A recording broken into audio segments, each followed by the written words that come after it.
set, go. Yeah, whole team on a loose. Kick it up like Kung Fu.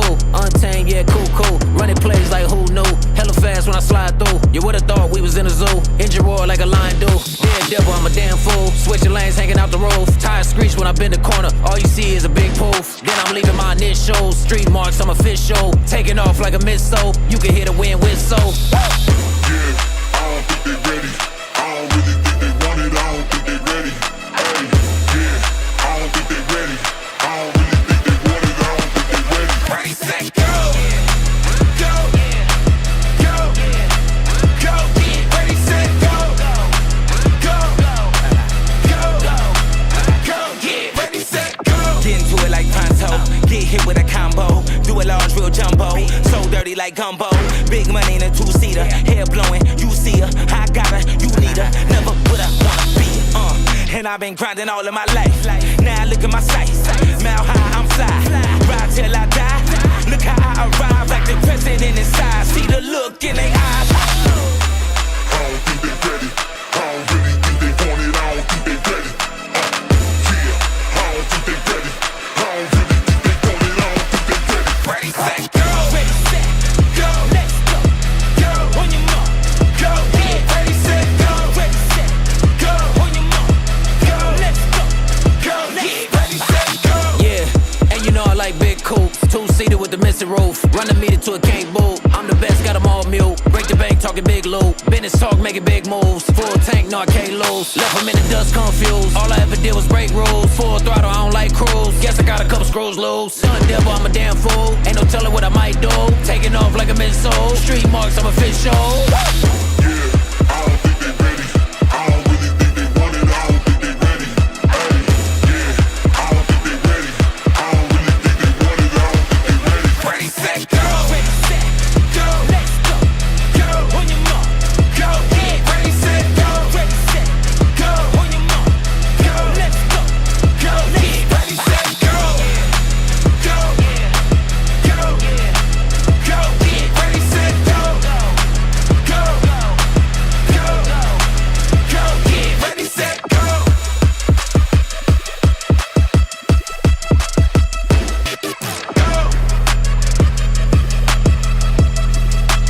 Go, get ready, set, go.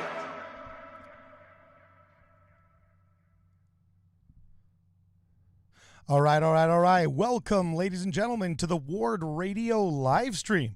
I am your host, Cardinal Ellis, and today I am joined via Zoom by a killer cast. Here we got Brad Whitbeck in the house, as well as back by popular demand, none other than Big Mustard, D. John Butler, author of In the Language of Adam, and his biker gang friend, also fresh out of prison. Do you want to tell us who's part of your what is this work furlough program that you brought into the Ward Radio Wigwam, man? You want to introduce our guest? Set this up a little bit. I appreciate that, Cardin. Let me try a different tack. Okay. First, I want to reintroduce my other colleague here, who is labeled Brad Whitbeck, but this is actually fantasy novelist Blake Penn. True. Yes, that's true. And I think some of you are aware of that. But today I want to make you more aware of that Blake and Raven Penn have 3 published books in what is going to be a 5-book fantasy series. And we may talk a little about that, but the key thing to realize is that Blake Penn is A, successful and excellent fantasy writer, and B, Mormon. Thank you, Dave. Yeah. On both counts. Feels good to be recognized. I'm glad you got your priorities straight too, by the way, bro. Yeah. You can put 1 or 2, 2 and 1. Either order is great. So, and I know that some of you know that I have written In the Language of Adam. It turns out I also have written fantasy novels. My 19th novel comes out next month. Now, and I am also, I don't want to surprise you, Mormon. Larry, in addition to being a biker and out on furlough, is actually for the record. I actually can't ride a motorcycle to save my life. Just throw that out there. But you look like you can, and that's what counts. And you stole one, so that's how you got in work furlough. So no, I'm just kidding. All right. I'd wrecked it out of the parking lot, though. Yeah, for real. We keep going. Larry is actually, and some people who are watching will probably recognize Larry, and those who do, I'm sure, will be excited. Larry's always fun. Larry is also Mormon, and Larry is one of the biggest names in Mormon names in sci-fi fantasy writing today. Oh, see, I thought he was literally just a criminal because he hangs out with people like you who use the word Mormon, which is what criminals would do. Look, I'm uncorrelated, Carden. You know this about me. I said he was a smooth criminal. Look, That's Jesus hung out with harlots and publicans. I can hang out with D. John Butler and his friends. Good, perfect. and Larry's. I'm going to brag on Larry a little bit more here. I'm dropping a link in the chat. You can go look at while we do this. Okay. Larry, his sort of signature series he's most famous for is Monster Hunter International, which is about a contemporary government contractors fighting monsters for government bounties, and which is a fantastic read. But he's also written multiple other series. His Grim Noir books are set in the 30s, and they're about sort of people with superpowers fighting off the imperial shogunate. He's just recently. Nice. Wow, I just looked you up, man. This is huge. Yeah, 5 books. Did it finish?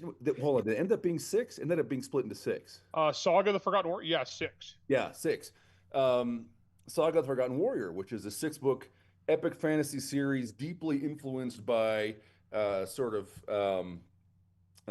Asian fantasy motifs. Larry's long been known as a fan of sort of Asian action. Wait a second, but you're a fantasy author, Larry? You don't look depressed. There's no copies of the CES letter on the shelf behind you. There's no cats crawling all over your desk. I am like one of those well-rounded normal writers, which is really rare. I'm happily married for 27 years. I got 4 kids. My 3rd kid just got home from a mission. Nice. Like last month from Peru. Geez, when did you my daughter start? Just got back from Louisiana. Okay. Pretty normal. Dang, that's awesome. I just got released from being priest quorum advisor for the last 5 years.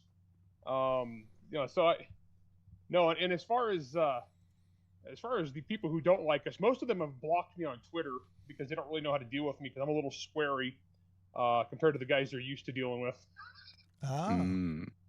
So Larry is also slightly uncorrelated, a little bit, or you could just think of him as, this is the kind of Mormon I might encounter when I'm not in Provo. I'm a rural version. Country, poor a country Mormon. Yeah. Nice. Although, correct me if I'm wrong, Larry, but I think originally you're from out Carden's way. You're like you grew up on a dairy farm in like the Central Valley of California. Am I remembering that right? Yeah, I'm from the San Joaquin Valley of California. I'm from a little town called El Nido, middle of nowhere. A dairy farm is my direction? Yeah. D. Butler, you've been in my studio, dog. Which is right next to a dairy farm. I remember it very well, Carden. And Santa Clarita Studios and an amusement park called Six Flags Magic Mountain and the largest freeway. Okay. So if you're by Six Flags, yeah, I know exactly. So I grew up in California. No, so I was San Joaquin Valley, but like everything you do, you either go to LA or San Francisco. Yeah. So, and my wife is from a little town between San Jose and Oakland. So, okay. Yeah. Nice. So Larry's. I'm not done bragging on you, Larry. Hold on. Okay. So first of all, one of the things Larry's famous for is a staunch and vocal advocate of the Second Amendment. So. Okay. Before you say any further, I did look you up, Larry, because I had to make the thumbnail. And David Butler said, I have a great LDS author that I want to get on the podcast. I totally said, I'm game. Can he live stream? He said, yes. And I'm actually showing the audience right now what happens. This is the first picture I saw when I Googled your name. And you guys can't see it. If you're looking on your own YouTube screens, by now you should be able to see it with the lag. It's our boy Larry in a bowling shirt holding a tripod written. Is that a Browning automatic rifle from 1950? I can't see the image, but I'm assuming it's if I'm wearing a red and black bowling shirt with Yes. a bunny rabbit on it. Yes. Yeah, I used to own a gun store in Draper, and Really? yeah, we were machine gun dealers. And What? the picture that I'm thinking of is probably a Russian PK or PKM. So it's a 7.62 by 54R. Russian. Oh, there's a bunch of AK-47s behind you, bro. So yeah. Oh, yeah. Well, we did a lot of AKs. No, we built a lot of guns, sold a lot of guns. I did that for 5 years. It was a lot of fun. Used to host a lot of machine gun shoots, and I was a firearms instructor for a long time. I was a competition shooter. I love that stuff. I'm young in that picture. I'm way grayer now. I love Mormonism. Only in Mormonism can you get like Julie Hanks and Jim Bennett in one foyer, and then D. John Butler and a guy that owns a machine gun shop in the other foyer. Former machine gun. I'm retired from that. I just write books now. Yeah. Nice. Okay. So, but this was the background of Larry, which led to him. You know how this goes. We have a gun sort of tragedy in this country, and there is always an effort to turn it into a legislative push for more gun regulation, right? It just always happens. There's a debate, and how dare you debate this, right? So Larry very prominently a few years back wrote a book called In Defense of the Second Amendment, did the round on big news channels, radio stations, etc. Really? Talking about the value of the Second Amendment, and already people don't understand how much regulation there already is. My man. Yeah. All right. And so Larry's famous in that whole set of circles. He's also famous. I'm not done bragging on Larry. Larry broke the Hugo Award. I did. Really? I blew it up. He blew it up. It's a long story. Basically, there's this an old science fiction fantasy award. It technically still exists, but it's been unmasked as being awarded by a clique of insiders. And this was Larry's doing. And there was a big famous fight, which is basically usually referred to as the Sad Puppies controversy. And basically, we wound up as a Jeopardy question. yeah. So Really? and it was not only Larry, but it was Larry in the first instance, and Larry is the biggest sort of target on the one side against basically most of the science fiction fantasy establishment on the other for, I don't know, 5 or 6 years, maybe. Yeah, I exposed them and they got really upset about that. Oh, really? Oh yeah, they've held a grudge for quite a long time. That was 10 years ago now, and they're still butthurt about it. Oh, Yeah. man. And then the last thing I'll say about Larry, obviously Larry's plenty capable of speaking for himself. But I'm way more humble about me than Dave is. Yeah. We ARC Press. So some of you guys who are watching know that I'm a editor-in-chief of Plain and Precious Publishing. I'm also senior editor at ARC Press, which is a brand new science fiction publisher. And literally the first thing we put out in the public, we did this morning. And it was Larry's Kickstarter for a series called American Paladin. And in the Kickstarter, you can buy book 1 of American Paladin, and there's a side quest graphic novel called Dust Sacrifice. And we went live at 9 this morning, and the Kickstarter it funded in 45 seconds. Dude, I just looked it up right here. In 45 seconds? 45 seconds. We were on a live stream, and some of my team were kind of like, I don't know, what if it doesn't fund? I'm like, it's gonna fund. It's gonna fund while we're talking. And the public counter rolls a little slowly. So I thought it was 3 minutes, and I was like, 3 minutes, amazing. And then Kickstarter sends out an email to everybody saying it funded in 45 seconds. So Wow. I put that link in the chat a couple times. I'll drop it in the chat again so you guys can go see it. But maybe we can get Larry at some point here to talk about American Paladin and what's it about. But that's enough of me talking to introduce Larry. This is the point. There's a lot of Mormon fantasy writers, and meet Larry Correia. Yeah, I'm one of them. All right. Yeah. Sweet. So, Larry, before we toss to you, I got to say, dude, this looks actually pretty cool. And I'm seeing some impressive artwork here by this Alex Weisner guy on American Paladin Dust Sacrifice. He killed it. It looks so good. Yeah, I believe It does look good. I believe That's it. impressive art, man. What impresses me, though, is that our boy Dave Butler here says that you were willing to cancel a jujitsu class to make it on the live stream today. Is that true? Yeah, I'm skipping jujitsu for you guys. So Okay. Dang.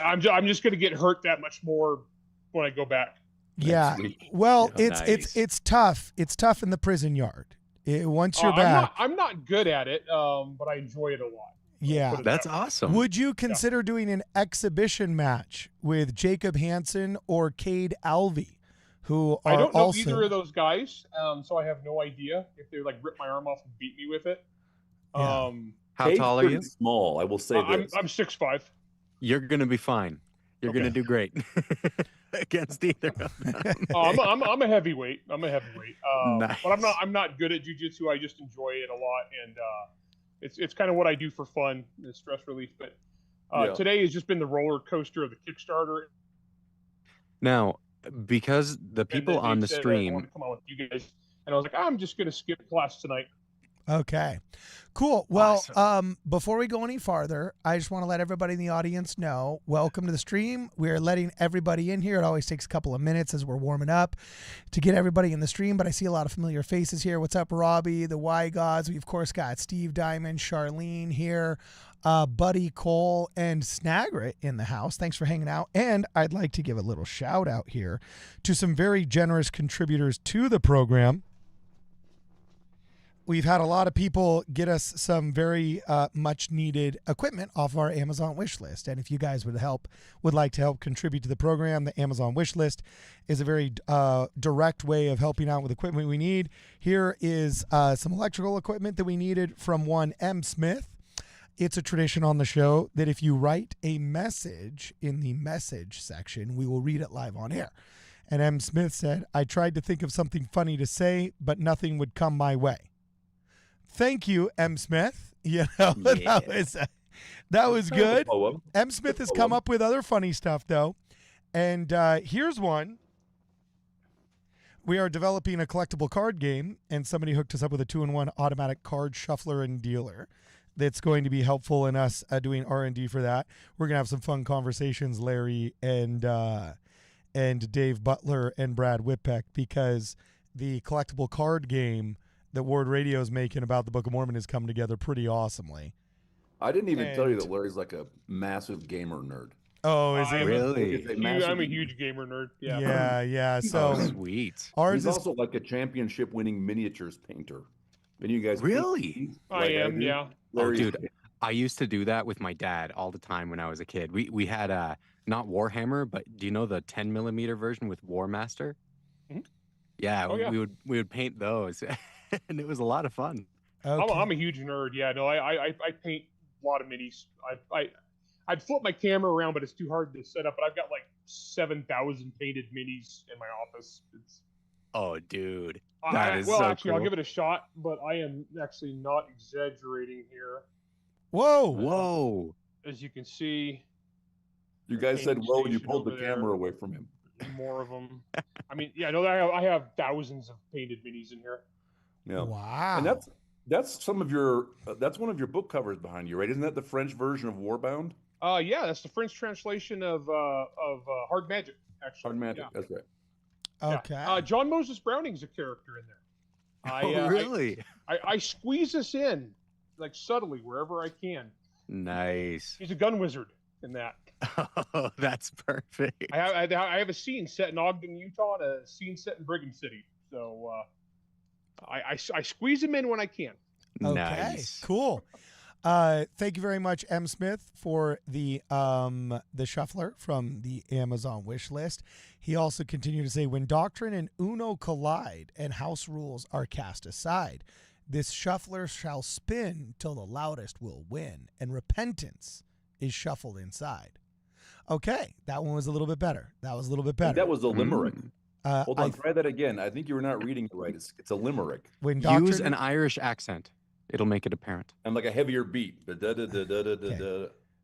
I always end up talking like a pirate when I try and talk like an Irishman. It's a limerick. You're So supposed I'm to kind of okay. think So like a when pirate. doctrine and Uno collide and house rules are cast aside, the shuffler shall spin till the loudest will win, and repentance is shuffled inside. It's a limerick. Yeah, Well done. Yeah.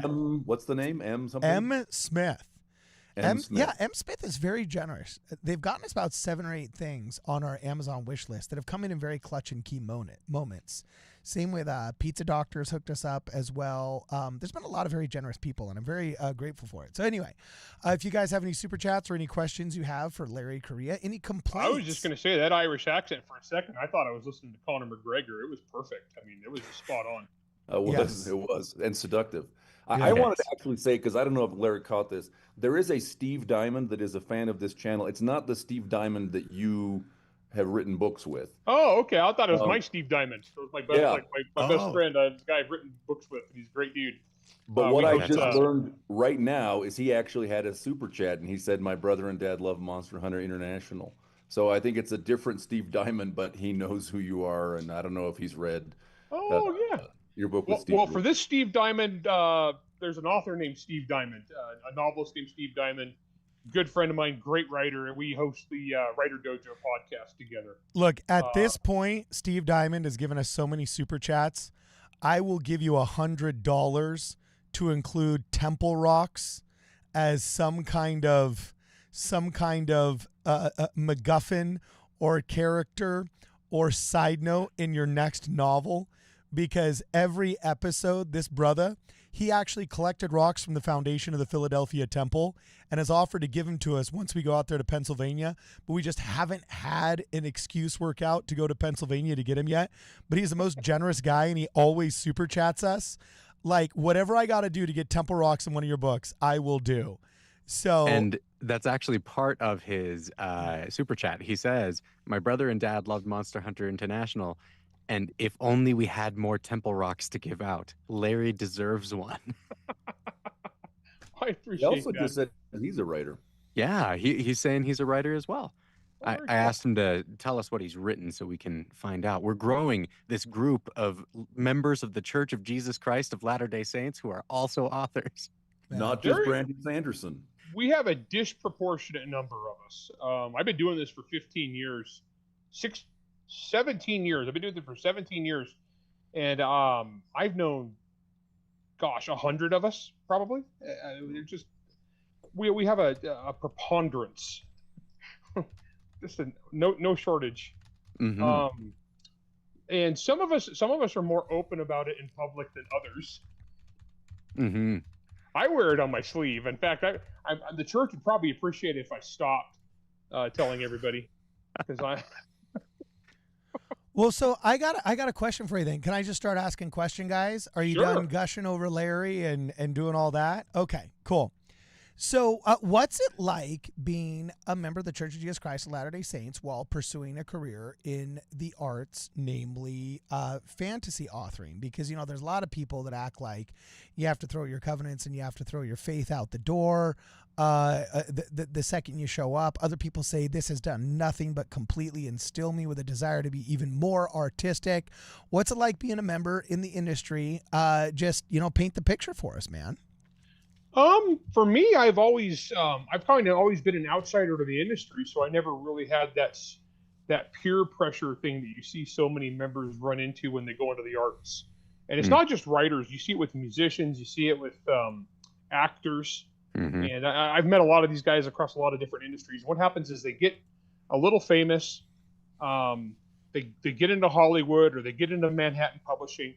And they get schmoozed, and they get all this social pressure put on them, and they want to be one of the cool kids and go to the parties, and they got the groupies throwing themselves at them, and it's tough. Yeah, I mean, no, I'm not even joking. It's a legit thing, especially for the actors because they're good looking. The writers, it's like we're ugly, so we don't get that as much. Yeah. But but like word of wisdom violations, like you wouldn't believe, because it's constantly everybody's peer pressuring them to like schmooze and wine and dine, and depending on the industry, cocaine. And I wish I was joking here, but I'm not. It's sleazy as all get out, and there's a lot of pressure to comply, not just on that kind of thing, but also on I'm trying to figure out how to phrase this diplomatically, but on political issues that the overwhelming majority of members of the church who would follow like the proclamation to the family would go a certain way on. Right?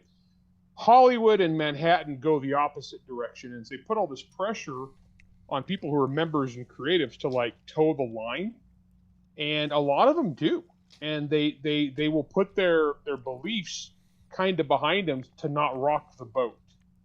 They want to be like non-confrontational, because if I stand up for what I believe in, then people will think less of me, and that'll hurt my career. And Well, these isn't that what Manhattanites we've been and mythology instructed people by like- Russ? Isn't that what we've been instructed by Russell M. Nelson, to be peacemakers? Well, I think there's two levels to that, and this is something I've run into because I am not. But this is what of all the commandments, and Dave knows me. This is the one I struggle with the most, because I am by nature a combative man. I'm by heritage I'm Portuguese. Okay, so I'm by nature a talk with my hands, very loud, individual. Oh, nice. Yeah, we're all those stereotypes about the fiery, passionate Latin. We got that going on, right? Okay. Nice. So there's the whole thing about, okay, the spirit of contention, but there's also people take the spirit of contention too far and they go into full-on cowardice. They think that the term meek has different connotations, and the original connotation was meek was like more teachable, and having that sense of humility. But now they've taken meek to mean cowardly, and so you get people who are members and they've got a belief, and they get hammered by the world, and instead of like standing up for it, they just roll over and show their belly because, well, if I stand up for what I believe in, then that's the spirit of contention. And the bad thing is, the people who hate us, they know that, and they've weaponized it against us, right? So they're like, well, oh, you're standing up for your beliefs? Well, that's just mean. You're so hurtful. How dare you? That's so rude. How could you love your neighbor if you are standing up for what you believe? Yeah, I mean, and it's ridiculous, and we fall into this trap. And there's times where I've stood up for stuff, and immediately the nice people around me who are supposedly on my side are like, tisk, tisk, how rude. Oh, Brother Correia, you're so mean. Yeah, but at least I did something.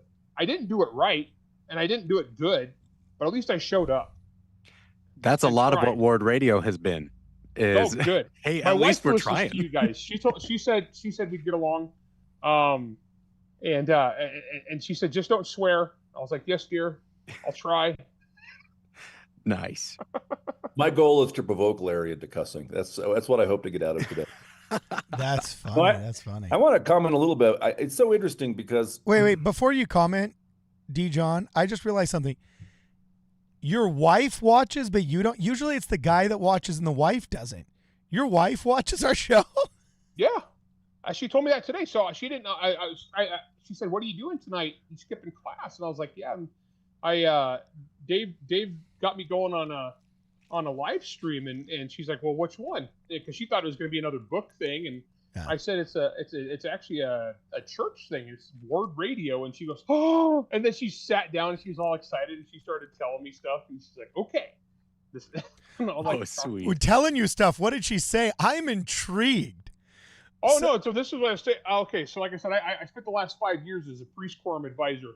And she's like, okay, as far as like your language, just imagine you're in priests. And I was like, honey, you are totally overestimating the quality of the discourse amongst the priests. Okay. A bunch of 16 to 18-year-olds. You're really giving them way too much credit.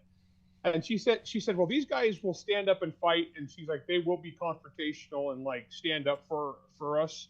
And so she's like, you'll fit in there. She's like, they're probably way more politic about it than you are, though. And I was like, oh, okay, cool. I was just Maybe me, but not Carden.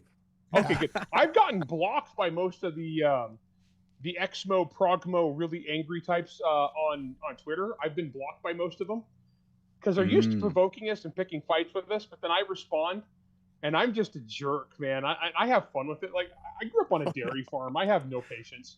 And so I had called one guy because this guy was really annoying, some dude, and all these people were trying to have like rational discussions with him, and I got a lot of fans that are LDS, and I got shout out to this one kid. His name's Riker, and he's all on Twitter. He's like a great example of us. Like, he is everything that we should be on social media: polite, nice, kind, reasonable, sticks to the facts, and he's just great kid. And then I come along when I get sucked into this exact opposite. And so I started making fun of this one anti-guy that he was arguing with. I served my mission in Alabama, too. So there's literally not a horrible thing about us that I haven't heard. And, I mean, you serve in the buckle of the Bible Belt. You just kind of get used to this stuff. So I'm listening to this guy. He's just spewing crap. And I started arguing with him. So I decided, you know what, this guy is just profoundly dishonest. There's no actual discourse happening here. So I'm just going to have fun with it. So I started calling him Great Value Internet Corey Whore. And just giving him crap. And he's like, well, that's the spirit of contention. I was like, no, that rule only applies to humans, not the demons from the Screw Tape letters. And I just continued on like that and committed to that bit until they all blocked me, which is nice because Twitter that improved Twitter quite a bit for me. Nice, actually, yeah. Hey, that is one way to have peace, right? That's fine. Yeah. So it was peace through superior firepower that time. Yes. You are 6'5". You are 6'5". Okay, well, I just have a couple of questions for you, and then you know what, Hey, Brad? hold on. Oh. I had a thing to say. You cut me yeah, off. sorry. Say it. So it's interesting. I like the dynamics Larry's pointing out. Here's the thing about science fiction and fantasy literature, okay? The stuff that was produced in the U.S., so like set Tolkien aside, they have a whole different thing going on over there. Because they're British. Because they're not Americans, it turns out. So look, there's it's kind of a community. Like for decades, the sci-fi fantasy writers knew each other. They knew the editors. They knew the publishers. The fans knew them. Okay, this is it's a kind of a subculture. It's called fandom, and fandom has some great virtues. Fandom is really tolerant. Why is fandom really tolerant? Because it's full of weirdos, and this is actually a great thing. Like in my experience, no one bats an eye finding that I'm a Mormon. Right? Like they can't be really weirded out that my ancestors were polygamists 100 years ago when there are polycules in the room, right? Oh yeah. Mm-hmm. What's a polycule? What's that? That would be a thruple or a quadrunit. I don't know what you call them. That would be it would be like a polyamorous collective. So like my neighbors in Los Angeles. Okay. No, yeah, in the dairy. Yeah. So the thing is, I think this is actually a great place where you can really be accepted. But there is, it tends to be pretty secular and it tends to be pretty left. And it tends to be pretty chemical friendly. And I think people don't need to make compromises, but they often just do. And it's just, to fit in, to be liked by their peers. It's sad. When me and Dave have known each other for what Dave, we about 12, 15 years, 13 years. Yeah. It was, I'll tell you exactly when it was. It was in 2011, February, LTUE. So wow, you're good. 14 nice. years and 6 months. I was close. Okay, so but me and Dave during this time period, this is before I got pretty famous, and Dave was just starting out. And we knew a lot of the same people, and this is in Utah, and so especially in Provo, and we had a ton of writers that were from the same basic belief system, same basic background. What percentage of us, Dave, are still active? Oh man, it may depend on how you define active, but like it's a minority. Yeah, I would say if we took 20 of us. Sample group of 20 of us from back then, I'd say there's probably five or six of us. Yeah.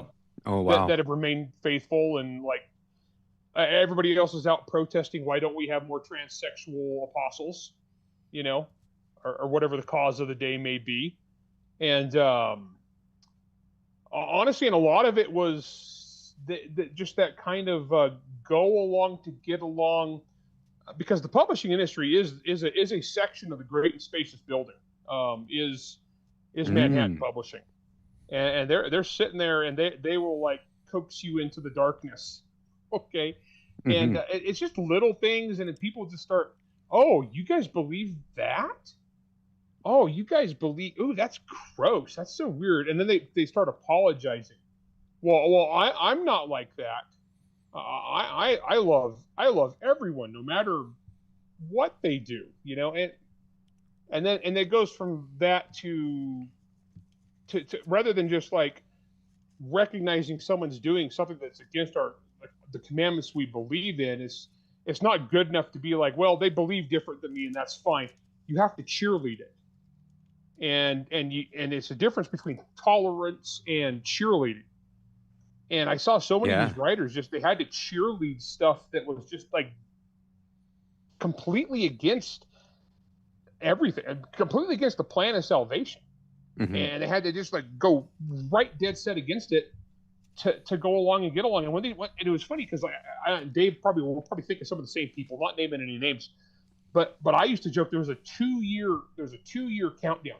So once you saw people like start to cross that line, start a clock. You got about 2 years before they're completely apostate and getting their names taken off the rolls. Oh, interesting. And I don't know how many times we saw that. And it was just like stuff that in any previous time we would just say, no, dude, you're being stupid. You're being dumb. You need to repent and come back to the principles that you believe in. But instead it just turned into, that's very rude of you.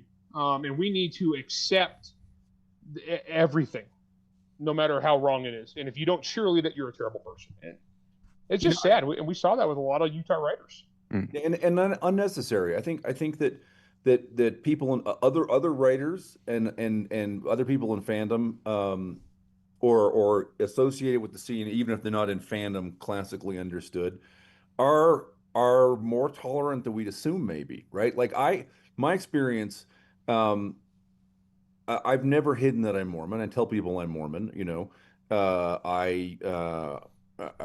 I've never tried to pretend I'm not something politically or doctrinally.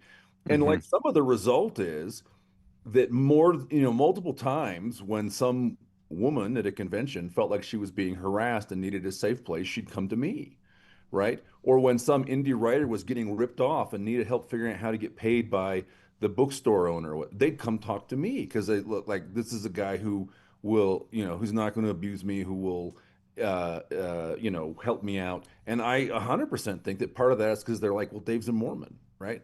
And it is just, it's an opportunity to be a visible example, right? And I think some people are whiffing it and trying to conform because they think they need to advance their career or to be friends with the right hot tub set or whatever. Yeah, so we're going to read a couple of super chats here before we keep going. That's I've got them lined up, Cardin, if you want me to. Oh, yeah. One thing I just want to throw in there, we had a very similar ratio, Larry, in my acting class at BYU. There were 10 of us in this advanced acting class, and my teacher said, okay, everyone stand, and now you, he pointed out 7 of us, all of you sit down. You 3, in the next 10 years, congratulations, you're the only ones who are still active in the church. And he was dead right. Savage. It was savage. And he was like, look, the reason that I bring this up to you right now is to help you know and understand what you're getting into. Getting into the arts, there will be a lot of opportunities for you to set your morals or your beliefs aside in order to advance your career, like Dave is talking about, or in order to try to find a way to just justify a role or a bit that you're going to be doing. Or maybe just actors are pathetic people, Brad, and you give them too much credit that it was a strategic move, and maybe they're just weak. Well, that was the next thing I was going to say. They're pathetic clowns. So it was really fascinating to see that happen, and I think it's very similar in publishing, right? That in the arts, it's very interesting to see just how you navigate your personal beliefs and how you navigate talking with other people. My wife actually just texted me. She's watching. I'm like, come get on the stream. She's like, this guy is awesome. He's just straight up says what he believes. This is great. Yeah, Riley, you're beautiful. We need your face for the thumbnail. Get on the stream. Come on down. Just sit next to Brad. I told my wife she should jump on. Yeah. But she's like, no. Oh, no. That's fine. Get her to do it. We'll both get our wives to come on. I'll read some super chats, but we'll both find a way to pressure them to get onto the stream. Yeah. Oh, she's downstairs, man. She's like, Oh, that's too bad. Bridget's great. Okay. Well, here we go. We've got First off, we need to put 10 W's in the chat for 10 gifted memberships from Mary Lou Howarth. We've got to welcome Weston Reynolds, Grizzly Blue, Kale Chips Vendetta, the brother of Jared, Chris Ross. Hey, the brother of Jared is a member. Sick.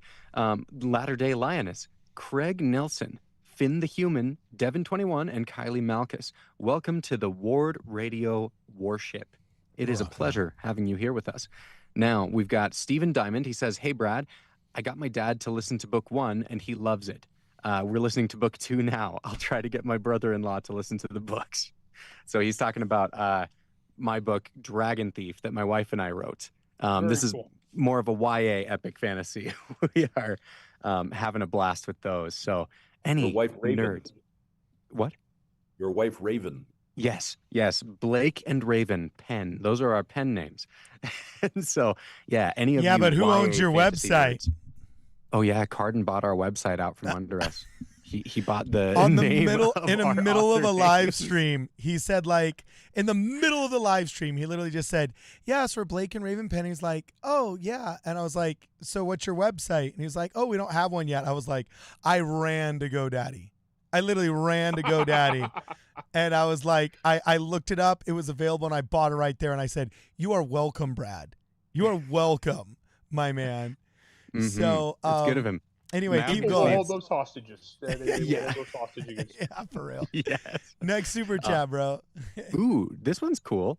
So Jerry Grover says, does anyone have any Mormon Easter eggs in their books, a la LDS Nauvoo? LDSS Nauvoo. I have snuck in. I mean, I've written 32 books, and I've snuck in everything that's like set in the contemporary world. I have snuck in something. Every single one. Oh, nice. All of them. Either characters who are directly LDS or LDS business. In fact, so one of my most famous books is a book called Monster Hunter Nemesis, which is kind of my answer to Frankenstein. Oh, Without going into it too much, one of my favorite reviews, because it involves angels and demons and whatnot. One of my all-time favorite reviews was this reviewer who goes, "Wow, I really love this really intricate cosmology that Correia came up with." Because normally people would just use like the standard Catholic tropes, but instead he came up with this really interesting and distinct cosmology for this setting. It was just really interesting. I've never seen anything like that. And my response is, I could send 2 nice young men on bicycles by your house to tell you all about it. Because I snuck in the entire plan of salvation and the war in heaven into an urban fantasy novel so discreetly that only our people notice it. I've Easter egg everything. Even in my like fantasy novels that aren't set on Earth, I've managed to squeeze in doctrine. But I'm never heavy-handed about it. I never beat anybody over the head. Mm-hmm. It's just more tends to be like philosophies of the characters. Yeah. But yeah, I've had quite pretty much everything I've written. I've shoved because I'm Portuguese too. Like I'm American, but I'm my Portuguese ancestry. So Portuguese and Mormons are the 2 things I shove into everything. Nice. That's awesome. All right, next That's one, good. bro. What's the next one? I just wanted to. Dave Butler has a series that he has. Oh man, I ton. have many things. I wrote the first great Mormon steampunk novel called City of the Saints. It's about City of the Saints, man. That's a classic. Yeah,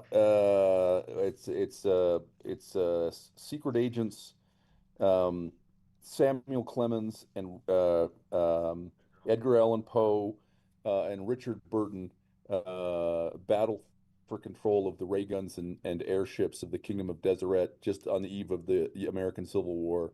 I've got a trilogy about an American about a Mormon wizard in the 1930s. The first book is called The Cunning Man. But also, like, my Witchy War epic fantasy series is full of Mormon. Mm-hmm. So I posted this in the it is in the chat. But just like one example, there's a wizard who shows up in book 2 whose name is Lumen Walters, which was alleged by some to have been the mentor in Things Magical of Joseph Smith in Palmyra. So I have hidden from nobody that I'm Mormon. It's all over my stuff. Nice. The one I'm kickstarting right now, the main character grew up in Delta, Utah. Oh yeah. So yeah, How could you not? We have too much cool stuff. We really do. Yeah, I think for Riley and I, because we're writing a Raven and I'm sorry, I'm so bad about our pen names. Because ours is a epic fantasy on a different world, we have less like direct Easter eggs, and we have more stuff around like theology and stuff, kind of in a way similar to how Tolkien or Lewis would put their religious beliefs into their books in interesting ways. We have some of that in our own books from our theology that we believe and think are awesome. Like there's so much about the spirit world in here that is so fun and we think is just such an interesting way to view the world. And so we put an awful lot of that into our books. Sorry. Oh yeah, no worries. Okay, so next up we got Hazelnut Megan. She says, Larry, how so much action in your books? I'm amazed at how much you fit in while maintaining a story arc. I'm an action guy. That's what I'm best known. Hence I'm the not jujitsu. No. This is I've only been doing jujitsu for a year, so I'm not that. This is way predates that. I was a gun guy forever. I'm an action guy primarily, and I think honestly my reputation of like everything I'm good at. I'm primarily recognized as an action guy, and then it took me years to get people to recognize that I was actually a good writer, in addition to just being an action guy. But no, I cram action in because mostly I get bored. I hate boring books. I hate books that stuff doesn't happen. Yeah. I hate navel gazing. I just can't stand it. I get bored out of my mind, and so I don't write it. I wrote a book with Mike Coopery, and we were in the editing process, and Mike's joke was, if 40 pages have gone by without something exploding, a single bead of sweat will run down Larry's brow. So like, we need to hurry up and blow something up. That's awesome. Hazelnut Megan, are you Megan Rupp from southern New Mexico? We'll see what she says. We'll see what she says. All right. Did you just dox her? I think I might have just doxed her. That's funny. All right. And then we've got next the last chat. one here. Yeah. While we're waiting for Hazelnut Megan to get back to us, because she also said that her favorite LDS Easter egg is when Milo the gunsmith fights a vampire with a temple symbol. Yeah, I had. So it's actually the most religious character in the series. And he rebukes a vampire. So sweet. I did it so smooth though that it's like not, it's not over the top or anything. Nice. But yeah, that's awesome. He rebukes a vampire and sends it back to hell and get out of here. That is awesome. Okay, and then Mudhead Hobby says, hey y'all, loving this recent content. I just finished Elden Ring base and DLC. Question for Larry. What are his thoughts on the story of Elden Ring? Thoughts on the upcoming Elden Ring movie? I haven't played it, so I couldn't tell you. I am a gamer, but that is one that I haven't played. I actually haven't played any of the Dark Souls-based games, so I would probably rage out too much from all the dying over and over again. In fact, my son played Elden Ring, and he's like, Dad, I don't know if this game's for you. That's awesome. Telling it like it is. I yell at the TV when I play video games. Oh yeah. You it's are the Portuguese in you. It is. That's funny. And I figure if I yell at the game, I'll succeed next time where I failed before. So all of us, whether it's Brad Whitbeck's artist or acting teacher saying 3 out of 10 of you will still be active, whether it's apparently this great apostasy that has happened in the science fiction and fantasy writing world that Dave Butler talks about, or the 64% of millennials that have gone inactive that supposedly the statistics bear out. It's always blown my mind that our artistic communities seem to suffer more from inactivity in the gospel than some of the other more right-brained, I guess you could say, professions out there, when it seems it should be the reverse. Like, there's so much love for narrative. There's so much nose in the bookness about Mormonism. There's so much I don't want to say fantasy, but like, I mean, we're constantly immersed in narrative, whether it's church history, whether it's early Christianity, whether it's scriptural symbolism. It seems like Mormon culture, the culture of the Church of Jesus Christ of Latter-day Saints, is so narrative rich and respectful of like literature and the arts and things like that, that we should be doing a lot better in that regard. Like, why aren't we breeding the highest activity rate in artistic sectors instead of one of the lowest? Your thoughts, Larry? Writers are flaky. Creatives are flaky. No offense. I am one, as most of the people I know, but I'm a former accountant too. So I mean, I understand the right brain, left brain thing here. And honestly, we get a lot of writers that are kind of head in the clouds, and they're not, they're kind of flighty, and they're also kind of on that. There's the whole logical response and the emotional response. So it's a fault in character. I agree. How do you feel about that, Brad and Dave? No, I'm just kidding. Oh, Keep he's going. right. Yeah. Keep going, Larry. I mean, not to bash. I mean, I am one, but we creatives tend to be emotionally in tune, which can mean you're flaky and illogical. And a lot of times you'll get like the trying to think of how to phrase this in a way that's not like really offensive. But creatives tend to kind of a lot of times have their head in the clouds, and a lot of the gospel. I mean, there is the narrative side of things, but there's also the principle, bedrock side of things. It is how firm a foundation. You know what I mean? And so there's a logical structure to the gospel, and everything fits, and everything clicks into place and builds on it, line by line, precept upon precept. But does it though? Because like I think that's a very modern interpretation of maybe post-war conservative culture and suburbanism. It could just be my right brain. I don't know. Well, just because I think like, who are the people that first converted to the gospel? Like people that were willing to go completely against social norms, not with them.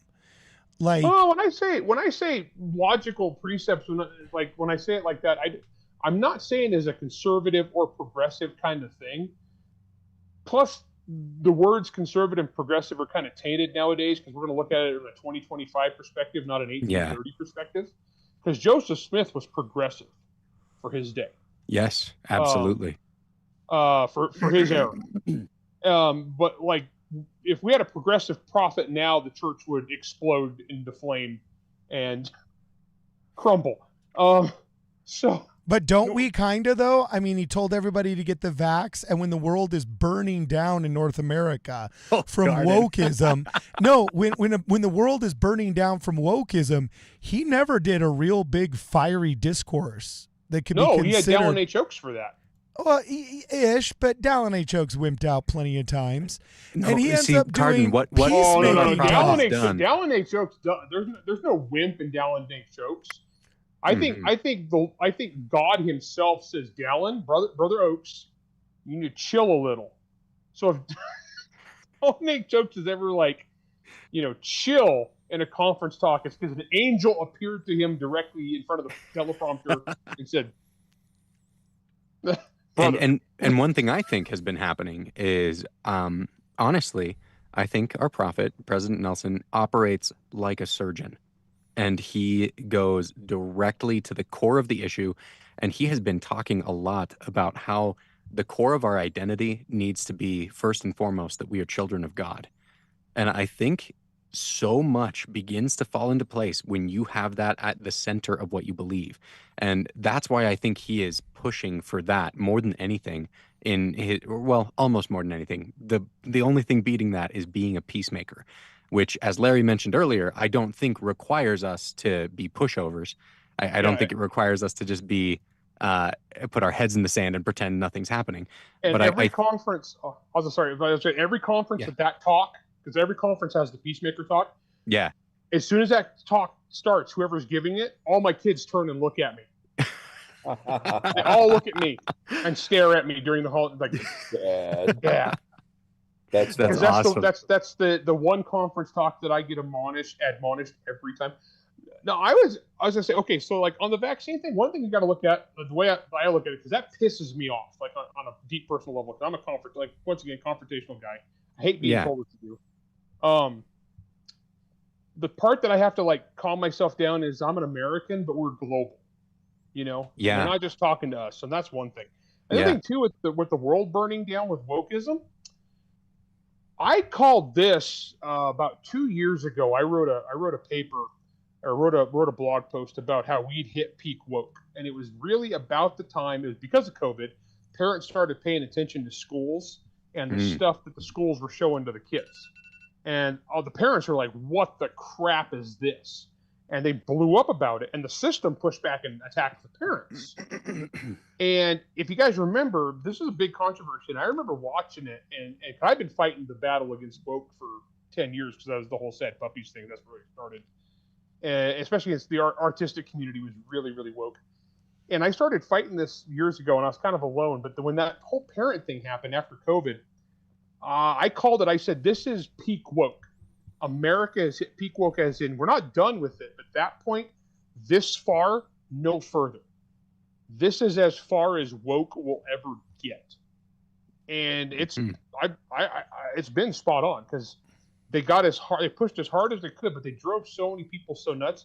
I think what we saw over the last 15, 20 years was a pride cycle on that particular topic. We saw where people, you know, they got prideful and they went too far.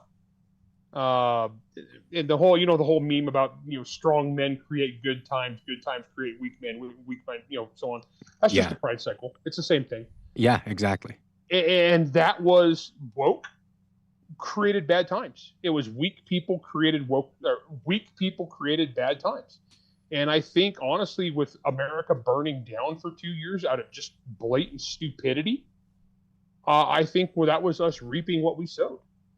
I think that was us having to hit the bottom of that cycle, and to be able to say, okay, no, we're not going to do that anymore. I think we had to learn. So I don't know that I've been getting yelled at by woke people for so much longer than everybody else. So kind of my attitude on that is welcome to the party to so many other people, especially at church. Oh my gosh. 10, 12 years ago, I'd be in church with somebody who's like keeping up on this stuff. You're like, Brother Correia, wow, you're really like out there, like just, you know, you're upsetting a lot of people. That's very rude. Same people now, 10 years later, are like, oh, Brother Correia, what kind of gun should I buy? You know, the difference in the last decade has been amazing for me. Okay, so you know, let me rewind. This is all. These are great answers, and despite Carden trying to goad you into having some kind of a fist fight. Oh no, hey, I'll never say anything bad about Russell and Nelson, because he gave us 2-hour church. Yeah. Yeah. Done. He's golden forever. Yeah. Let me rewind to the earlier question. What's going on with the artists? I think we failed them culturally. I think we do a very you're speaking my language. Keep going. You do a very bad job of creating space for people to be nonconformist. The Book of Mormon does not give a rat's patoot for conformity. Okay? But we act like it's some kind of gospel principle or high cultural value. And we value conformity of dress, and we value conformity of thought, and we value conformity of aesthetic. And none of that is the gospel of Jesus Christ, and none of it is American culture, but it is Utah Mormon culture. That's my culture, okay? I am a Utah Mormon. I feel totally authorized to say Mormon until the day I die. It is my culture, okay? So, and to be fair, to just point out before anyone gets angry in the comments, because they always do. I don't care. Well, the point of the talk, wasn't that the word Mormon is bad. It was that we need to not have the church be confused with the name Mormon. And the way you're using it right now, you are talking about a culture. You're not talking about the church, right? Sure. And I think that's a totally valid use. I will not conform. So the problem is we don't value it. We don't permit it. When I was a BYU student, there was a study that came out that compared university students across various psychological characteristics, and it found that BYU students were very, very reluctant to be seen as non-conforming, and there were outrageous protests against it, outraged protests run in the daily universe. But I looked around me and said, well, it's pretty clearly true, okay, and that's all our fault. And the problem is, an artist, whether we're talking about a writer or a painter or whatever, needs to have the ability to do something different, right? That doesn't mean that she needs like a special license to be debauched, right? Or to go commit secret murders or something. But you can't be going after that person because they're not wearing the right clothing, right? Or because they slipped and said a word that is unfavored. Like, I hate to tell you this, but I have read the Bible multiple times. I am zero convinced that there's any possible scenario where somebody gets to the pearly gates, right? And you're being interrogated by Peter, and Peter says, well, you cared for the poor, and you turned your other cheek to your enemies, and you worked hard all your life, and you were kind and you were brave, but you kind of said the word ass a lot. So I'm afraid you go to hell. That ain't happening. Okay, especially Peter. So yeah. So look, we squish the life out of them, and if someone feels called, and I do think it's a calling, right? If someone feels called to make art, like that same pull tends to cause us to push them out. So we need to do a better job as a culture of accepting that we can look different, right? We can act and talk different. Like I can have my biker beard. You can have your biker beard. No one should be like, oh, that guy's never going to be bishop, right? And that's why I grow the beard. Yeah, so I think it's partly our fault, and we should do a better job. Yeah, I love that answer, and I'm actually curious. What do you think we could do to do a better job? I just had a meeting with my stake president, and I am, come hell or high water, I'm going to get us to adapt to Jacob Hans's idea of activities-based interest groups or interest-based activity groups. And when they basically asked me, what is this? I said, look, in any given ward or elders quorum, there's 10 guys. 5 of them are athletes. So church basketball and pickup ball and not being ready for anything, but we just show up and shoot some hoops on a Tuesday. They're satisfied. They're happy. They're served. Another 3 out of 10 are outdoorsmen. Athletic enough that they don't mind playing basketball. It's fun and they're competitive. And we go on enough camping trips once every 2 or 3 months or whatever that they kind of feel served enough that they stick around. But then there's another 2 out of 10. And they're either nerds or engineers or artists. And we just don't have anything for them. When Elders Quorum starts, we all sit there talking sports for 15 minutes, and I hate it. You want to talk movies? I'll talk movies with you. But like everybody talks about the BYU game that I didn't watch and athletes that I don't remember. And I my dad wishes I were, but I'm not. And I'm so convinced of the doctrine that I stay and whatnot. But I'm very sympathetic to the argument that, hey, our culture does not cater to these people like we do other quarters of our culture.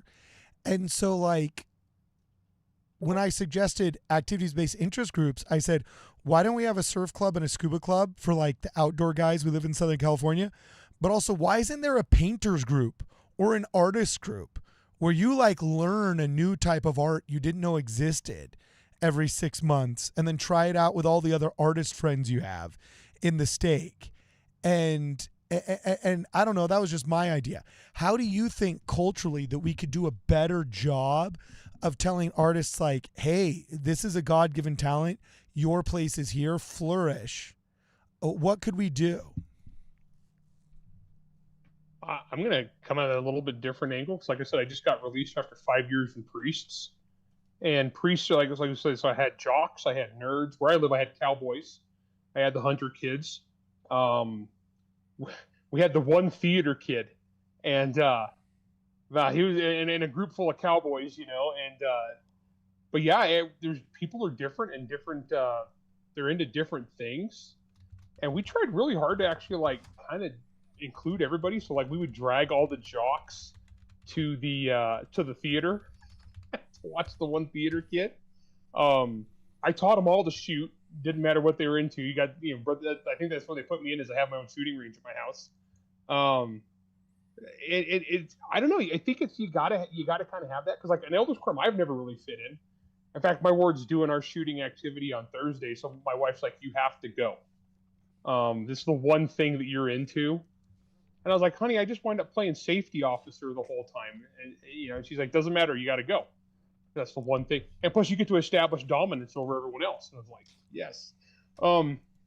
But you got to give people a chance. But yeah, I think you guys are right on. There is this conformity thing we have going on. It's one of the things that drives me nuts about BYU. I went to Utah State, go Aggies. And so you didn't have quite that conformist thing. And I think that's why we see the rebellion against the conformist thing. But you don't have to have a rebellion in a way that you break off from the church. I mean, you can wear your funny clothes. You can have your weird hair. And I think it goes back to like, I'm a convert. I joined the church as an adult, but I joined in the 90s. And in the 90s, and I was a college student when I joined. And in that era, we still had a lot of people who had come up in like the 60s and 70s. Were kind of the people that were like the adults in charge. And it was very much, Bruce R. McConkie era Mormon doctrine, where everything had to follow the certain criteria or you were bad and you got kind of judged on it. And I feel like we've moved past that in a lot of ways, which is really a positive. But I don't know. I don't really have the answer to that. But I think it sounds, I think what you're talking about, I think that sounds fun. I don't see why we should. I know wards that play role-playing game nights, where Elders Quorum will have a role-playing game night. Oh, nice. Yeah. Dave, the Andrewegians, the Jared Andrewegian does that in his Elders Quorum. Oh, yeah. What's his name? And Norwegian? It's like Angeweerden. I think it might be a Dutch name. It's just a super long Dutch name. I can't say it right. I've known him for like 20 years. Yeah. I think it's Angeweerden. I think it's Anjeweerden or something in Dutch. Yeah. Okay, yeah. rock on. Yeah, but I think he's either bishop or in his bishopric. But yeah, and so they have D&D. Dan Wells had D&D in his Elders Quorum. Yeah. Oh, really? Yeah, but when I joined the church, all the Mormon doctrine era 1970s people would have said that was satanic. 100%. And yelled at us. Well, they were right? Yeah. No. Well, I don't know. I didn't play a cleric. I don't know. I think they're actually playing with Satan right now. So you kind of have to act. Yeah, you kind of have to act in the sphere of your influence, right? So like, if you're extending callings, don't extend them on the basis of who looks right? Don't extend them on. Don't be like, I don't want to call that guy to be with the priest because he doesn't wear a tie and that may sound like an old and a dumb complaint, like a little thing, but it is the little things, right? I'm not saying go ahead and call Bill to be a bishop even though he's a notorious adulterer. I'm not saying that, right? But like, don't get. I have that clip now though, Dave, and I'm going to use it. I look forward to my never being in a bishopric. So but you're not supposed to care about people's shoes anyway, right? Or the way they talk or whatever. Honestly, I'll just say one of the best things about living in the country instead of Provo. I live out in the sticks, man, and it's just a bunch of cowboys and farmers out here, and I got a lot of dudes wearing jeans to church, and just whatever the shirt, button shirt, throw a vest on over it, bolo ties. Everybody's wearing cowboy boots. We got more cowboy boots than we have dress shoes. It's actually really nice. No one gives a crap. You're there. I went to church in Escalante, Utah one time because I was in a writer's retreat there, and people were wearing like complete corduroy suits and cowboy boots, and I was like, awesome. This is my awesome. Home. Nice. But I like it so much better here. Yeah. Like it's interesting because some of this stuff is just cultural, and some of the stuff I think the line has been fuzzed between what's cultural and what's doctrinal. And people sometimes will be like, well, my culture is the one that's doctrinally correct and none of the other ones are valid. And that just doesn't fly in a global church, you know? Like, Yeah, we got a lot of stuff in Utah culture is not actually church doctrine. It's just that it was from the primarily English and Scandinavian converts. Yeah, but basically almost all of it, right? But people do, they collapse everything. Church and gospel aren't the same, by the way. Church and gospel, not the same. But they'll collapse church, gospel, political party, patriotism, American culture, all one thing, right? That's not what one eternal round means. So, and if you may say, I'm not the one choosing callings, fine. But like, dare to be different. Just be different. Don't do it for yourself. Do it so that younger people see you and are like, oh, that guy comes to church. He says smart things in church. He aggressively helps the poor, right? And whatever. He has long hair. I did not cut my hair during the entire Biden administration. I'm not sure I can cut it now. So you took that Nazarite oath? That's what I tell people when they ask. I've only had one person whoever understood me, and he went, "Wait, really?" So that guy was an Anabaptist, by the way, not a Mormon. Oh, nice. Yeah, and but like I feel like if I cut my hair now, like actually it would look like I'm surrendering. So I think I have to go from this to complete bald. Like I'll shave my head. I will have long hair until the day I go full Stephen R. Covey. Because it's important to me. Dave, I hate to break it to you, but you just kind of that back part never really goes away. You just gotta start shaving it. Yeah, sooner or later, there will come a day.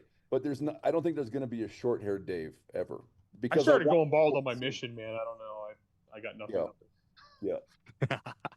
Dare to be different. Be different visibly in your ward for the sake of young people. My son. It was actually, so this is during the Biden years. This is my son. He just got home from his mission last month. But all the boys around his age, he was a jock. It was like all the cowboy football kids. They all grew out mullets in the ward. They all had giant, like Footloose movie level 1980s mullets, and it was funny because they looked horrible, but it was like this, like there was like their little bit of rebellion kind of thing. Was all the boys grew mullets? See, I thought now it was rad.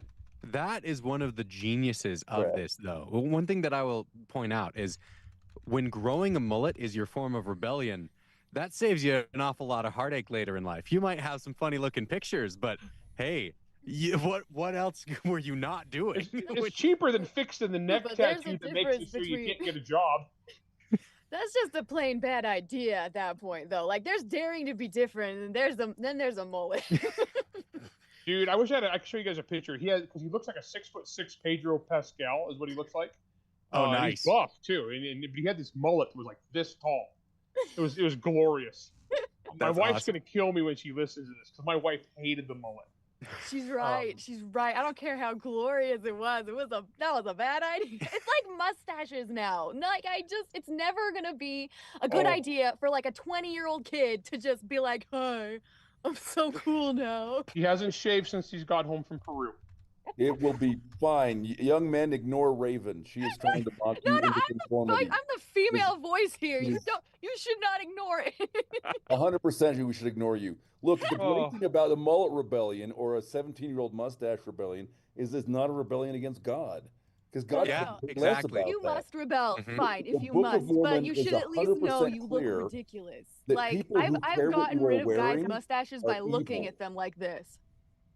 And then they shave it, it's gone. People who judge you for your mustache, people who judge you for your clothing, are going to hell. If you wear that mustache or that mullet with pride, you wear sandals to church, God does not care. He's not bothered by that stuff.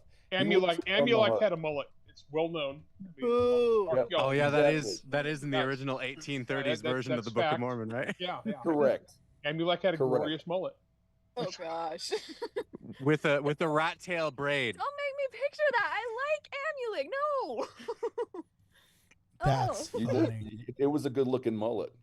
That's the thing. So when Freiberg was painting the famous pictures for the blue edition, he should have like put some like Samuel Lehman might be rocking a big mohawk Oh yeah. Right in the scriptures unto our day. Yes.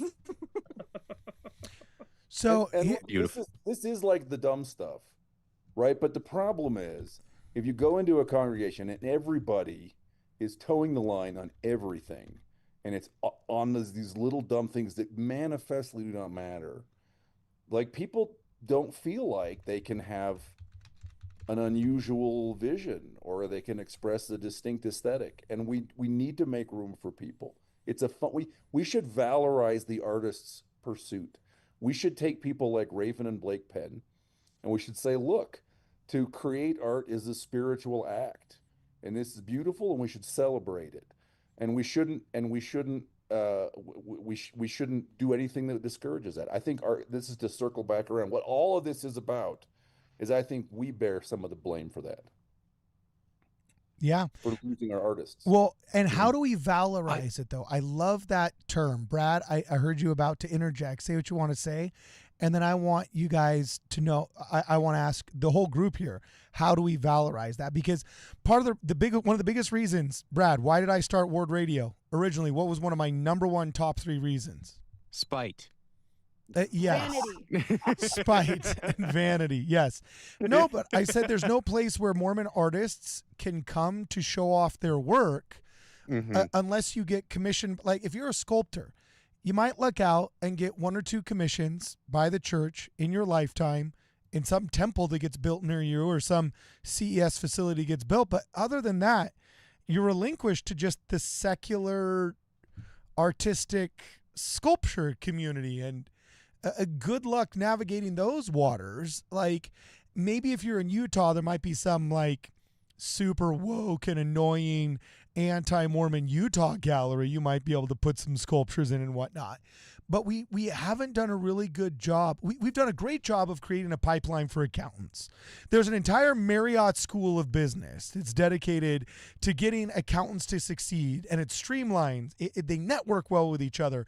It's well funded. It's respected. There's people that donate their entire lives to teaching at it after they've made millions in doing that.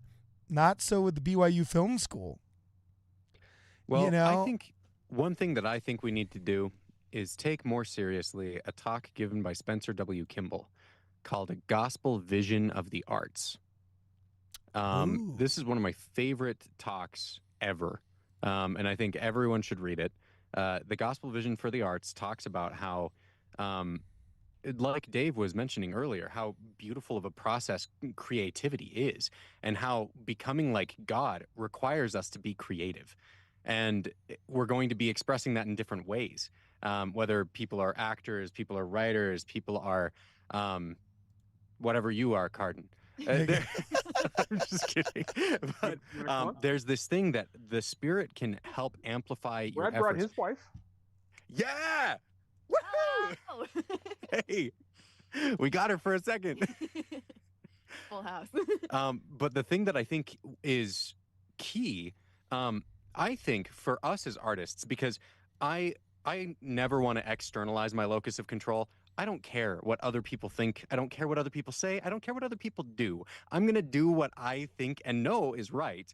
And so what I want to focus on in this conversation is, what can I do? And anyone who's listening who is an artist, what can you do?